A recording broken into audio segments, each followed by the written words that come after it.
I'll say this. We're in hell right now, gentlemen. And I am, of course, referring to our Detroit Tigers. Though, as of the time of this recording, the Tigers did snap their 6-game losing streak. So there is hope in Tiger Town, but an undeniably rough stretch for the boys who just won their first game since July 8th. And as I said in my post-game video, I got to see 2 wins in a row before I feel like we're out of the bad stretch. Now, you got to start with one, and they got that on Sunday against the Rangers, but there's plenty to discuss. Welcome into, I was about to say Chris and Company. Sorry, I got my shows mixed up. Welcome into I'll Say This. I got to say, we did not have a show last week. I apologize for that. I'm not going to get into it. It's just some weird circumstances, and ultimately, I didn't feel too awful about it because it was the All-Star break, so, I guess everyone needed a little bit of time off potentially from this team, but we're back at it now. At Castellani 2014 on Twitter. We're on Apple Podcasts. We're on YouTube. We're on Spotify. If you want to find us in video and or audio form, we are there on all of those platforms. All right, let's jump right into it. Tigers finish off what was a rough week, and I do want to talk about the games against Texas, but I actually want to start with the All-Star game and the All-Star game festivities, especially as it pertains to our Tigers, because Tigers had 6 All-Stars. That's great, right? Like, awesome stories all around. It's not just, 6 All-Stars is incredible, but there's variance in the sense that you have your superstar players in Riley Green and Tarek Skubal, but you have the feel-good stories, Casey Mize, Zach McKinstry, Javi Baez. Like, it was all really cool. And then you had Glaber, who even, bet on himself in the offseason, has been awesome. And Glaber has been awesome. Even Sunday, the offense struggled, and he still gets on base 4 times. He's been fantastic. I will have to look because I can't imagine anyone's even done this research before. I'm willing to bet of every team ever that has had at least 4 or 5 All-Stars on it, I don't think any particular team has ever put together collectively a worse performance in the All-Star game than the 2025 Tigers did. They didn't get a hit. Nobody got on base. Tarek gave up 2 runs in the first inning. Mize gave up a home run. By All-Star game standards, it was a disaster. Like, it was. Now, in terms of Tarek, and I tweeted this out, hey, man, get them all out of the way. Get the runs out of the way. It's similar to Verlander that one year where he gave up 5 in the first. Like, go ahead. It technically doesn't count. But people were asking me if it bothered me a bit. I was annoyed by the fans who were shit talking, acting like it's legitimate. Like, oh man, your guy sucked in the All-Star game. Like, oh wow, yeah. I'm sorry, my players are good and my team is good. But I did get asked, was I disappointed by the effort in the All-Star game? And I shouldn't be. Yeah, I was a little bit. I just because it's been such a great season. And these guys have been so fun to watch. And, baseball more than any other sport is so localized. It's so regionalized. And there's so many people that don't necessarily get the opportunity to watch the Tigers all the time. And this was an opportunity for us to showcase our best guys, right? And so ideally, it's more of a pride thing. But, yeah, I was a bit peeved. It didn't affect how I felt about the rest of the season. But, and it could be totally irrational. I'm interested to know what you guys thought. But I did come away from it being like, man, I'm not concerned about the season or anything, but I think I'd like to see him play a little bit better. But now let's get on to the games that actually matter, because the Tigers did play 3 regular season games this week. They lost the first 2 against Texas, won by the hair of their chinny chin in the Sunday night game against the Rangers. Tigers have been quite good on national TV this year, sans except for the All-Star game. They've shown up mainly because it's often been Tarek pitching. He's been ridiculous on Sundays this year. I think that when you look at where this team is at right now, I've said for months they're going to hit a wall at some point. And that wasn't me being Mr. Pessimistic and being like, oh, this team's bad. They're not going to go anywhere. It's all smoke and mirrors. No, it's just every baseball team ever has their shit stretch. Every team. That's why the postseason is so unpredictable, because you'll have a team that goes all year playing consistent baseball. Then their shit stretch just happens to be that first week of October and they're out of the postseason. These things just happen. It's weird how it works. And while the Tigers were clearly in their shit stretch, if I had to give it a 1 to 10 rating scale, with 10 being I think this team is in danger of not making the playoffs or losing the division, and 1 being it's just growing pains, I would have put it at like a 5, simply because there are those instances in which a team goes through a rough stretch where everyone is just kind of struggling. Everyone's just a little bit off. And that was the case during the 6-game losing streak. But at the same time, I think what this 6-game losing streak exposed, and we kind of knew this coming in, but it's showed itself tenfold over the last week or so of games. The bullpen is a legitimate problem. And this is not a fixable thing unless you get moves. When I say it's not fixable, I mean internally, guys aren't going to snap out of it. Canley's not all of a sudden going to feel good about throwing his fastball and, be mixing that in with his changeup. He's still going to be the same pitcher. None of these guys are going to develop better stuff. None of these guys are going to develop more explosive stuff. Now, I do think there are a few positives, mainly Will Vest, who was fan-freaking-tastic on Sunday, getting the 4-out save, and Tyler Holton, who I think is starting to pitch the best baseball of his 2025 campaign. That is a plus. Beyond that, unless your starting pitcher is going 6-7 innings a night, and even then, who is your good middle relief setup guy? Holton can be that guy, but I think that with Tyler Holton, he works so much better in that Swiss Army knife role where you don't know when you're going to use him. You could use him in the 5th. You could use him for long relief. You can use him for middle relief or late relief. I don't think it's really great for this team if Holton is just held down to, we got to have you pitching the 8th inning. Bottom line is right now, after Will Vest, and in some situations, Tyler Holton, there is not a reliever in this bullpen that I trust in high leverage. Now, that doesn't mean that every single night they're going to be giving up 5 runs, but the deeper you get into the season, you're playing more good teams. The only guy in high leverage that I trust against a good lineup in October right now is Will Vest. And that is a massive, massive problem. You have Canley, who's fallen off a cliff, and ultimately, I just think that this bullpen as a whole has not become what you expected it to be with guys who have underperformed or been injured.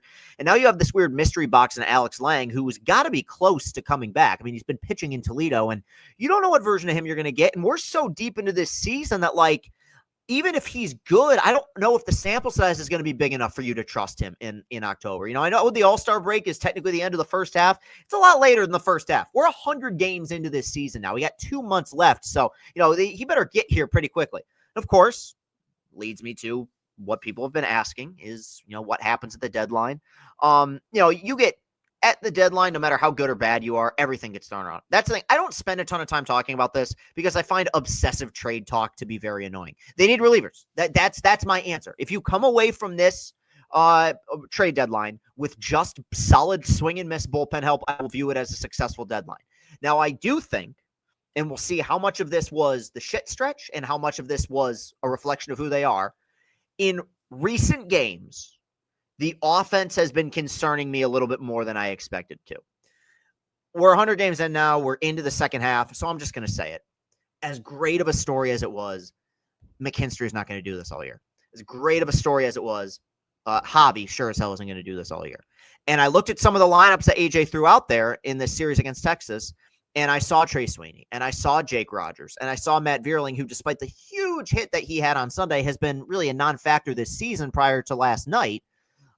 This is the first time all year in which I've wondered to myself, okay, maybe they need to add something in terms of a bat at the deadline. And, people have been going to Eugenio Suarez. And I mean, to me, that would be the dream. It makes so much sense and where it makes the most sense is the contract, because the guy's a free agent at the end of the year. You don't have to give up top prospects. And I know he's having an awesome season. He leads the league in RBIs right now, in the National League. But I just think from a storyline standpoint, it also makes so much sense. Not only because Suarez started his career here, but I also feel like the beginning of the Tigers shit age, you could say when it was, I guess you could say 2015, but they won 86 games in 2016. They were competitive, should have made the playoffs, didn't, had Rookie of the Year, should have had the Cy Young winner. But to me, the moment where we realized, oh boy, this is going to take a long time, and under Al Avila, it might never get off the ground, was that 2017 trade deadline. And it started with you trading JD Martinez for, 3 guys who were not major league players. I don't know if they were major league anything, a major league paint salesman. I don't know what their profession is at this point. I think it would be a really cool moment because JD went to Arizona and set the world on fire, right? If you made a trade with the Diamondbacks to bring back half a year of a slugger, And of course, I want him to hit. I want him to win. I just feel like that'd be a really cool baseball story. And Suarez, to his credit, this guy has had an awesome career. He's got 300 home runs, man. He'll probably get to 400. He's not that old. Like he's going to be one of those guys that we're going to look at his baseball reference page after he's left the league, and he's not going to be a Hall of Famer. We're going to be like, damn, he was way better than we remember him being. The guy's just been an effective offensive player for a heavy majority of his career. I would love to see him here because I've given certain guys a long leash. I'm starting to think Parker Meadows will be a non-factor this season. And given how many chances that he's been given, I don't know how much longer we can wait out on Parker Meadows. I know the tools are there and everything. Offensively, the guy is not a consistent player whatsoever. Vierling is a bit different because I chalk up Vierling's struggles more so to just being injured. I don't think that shoulder is healthy. I don't know if that shoulder is going to be healthy this year. We might see him get better, but the 2024 version of Matt Vierling that we got, which was a guy who was really after Green, this team's second best position player, we're not going to get that. And all of a sudden you have a bottom half of your lineup that's not super trustworthy. I would love to see them make a move offensively. I think that, the approval rating for Scott Harris completely changes if you add a Eugenio Suarez or a Eugenio Suarez caliber bat. But at the end of the day, the biggest need right now is bullpen. And, this thing, the deadline's the 31st. I mean, I want to make moves now just because they're going to lose more games in the coming weeks until they address this. It's an issue that plagued the Tigers for so long during the Dabrowski era, but at least during the Dabrowski era, we had pitchers that went like 7-8 innings, right? Maybe they'd blow it in the ninth, but it was really those middle relievers and setup guys that screwed them. That's just not the age of baseball that we play in. I mean, Tarek was a Hercules on Sunday and gave him 6 2/3. I mean, it was as good as you could possibly be, and they still had to get 7 outs from their pen. So it's an issue. It's an issue that's going to need to be addressed. I'm going to keep banging this drum. As far as where the rest of the team is at, has my opinion of them changed? No. I mean, I've said all year, I think that AJ gets more from this roster and consistently has gotten more from his rosters here than we expected. Now, that doesn't mean that I want them to just get into the postseason and fold, but it does mean that they are a vulnerable team. Where they benefit is the fact that I think the entire American League is vulnerable. The Astros are banged up right now. The Yankees can't get out of their own way. I mean, again, I know they've been awesome, but the Blue Jays this good? The Blue Jays, I feel like they haven't lost in 2 months somehow. They just keep winning close games. You are as capable of winning the American League as any other team in the AL right now. National League, it's a little bit different. Of course, the sample size gets smaller in a 7-game series, but I think when I look at Philly or New York or even Los Angeles or Chicago or Milwaukee out of nowhere, that's a little bit different. But you're still in position to be a team that has home field advantage in the American League postseason. And I feel that way regardless of what happens over the next few weeks. And you know what? This is where I'm putting some faith in Harris. I do trust that they're going to make moves at the deadline. I do trust that we're going to come away from this saying, hey, Tigers got better. But they needed to snap that losing streak, and they did. Yeah, I mean, I don't know what other Tiger talk you want from me at this point. I mean, I think it gets kind of redundant this time of the year. We know what they need. I guess just offensively, there were a lot of frustrations over this most recent weekend, and really even going back to the last series against Seattle, where you have a lot of inconsistencies. You have these ups and downs, and even your best player in Riley Green. In a lot of ways, Riley Green is almost an extension of the rest of the offense, because there's been games and there's been entire series, entire months this year where we've watched this offense and been like, dude, they've got it. I mean, they just make you work. There's not an easy at bat in this lineup. And typically that's when Riley Green has been hitting. And then there will be these moments where he's grounding out, striking out, what have you. And it seems like the rest of the team just kind of follows suit. It's hard to know what version of them you're going to get. And at the same time, it shows how much better things have gotten, that I'm literally complaining about a guy that's on pace for 120 RBIs this year. They have done a good job of being productive, getting guys on base and driving in runs. So we'll see what's next, but it's up to ball's in Scott Harris's court now. I think that there are many people, this will be the last point I'll make about Tigers. I think that there are many people who view Scott Harris as somewhat lucky in the sense that he inherited what turned out to be a better situation than people expected. When you talk about Brad Holmes, and we'll talk about the Lions in a second, but when you talk about Brad Holmes and the job he's done with the Lions, people say, man, unbelievable, A+, he's built this roster. People don't really say that about Scott Harris. I think that there is still this concern that he's going to be flaky. And I think that a good deadline, I'm not saying that he needs to go out and get every single guy and trade your top prospects. He doesn't need to get schemes, right? But I think a good deadline, considering where the major league product is at and considering where the minor league product is at, would go a long ways towards his approval rating going up, because the team has overperformed. They've been wonderful. And I think what the fans want now, especially that we're at this point in the season, they're the first team to 60 wins, is for the front office to say, we believe in this team the way that this team believes in this team. And that would, require not having Canely pitch the eighth inning much longer. So it's up to Scotty H. I want to talk about the Lions just a little bit because training camp started. You already have a major injury. Levi Onwuzurike out for the season with a torn ACL, defensive tackle for the Lions.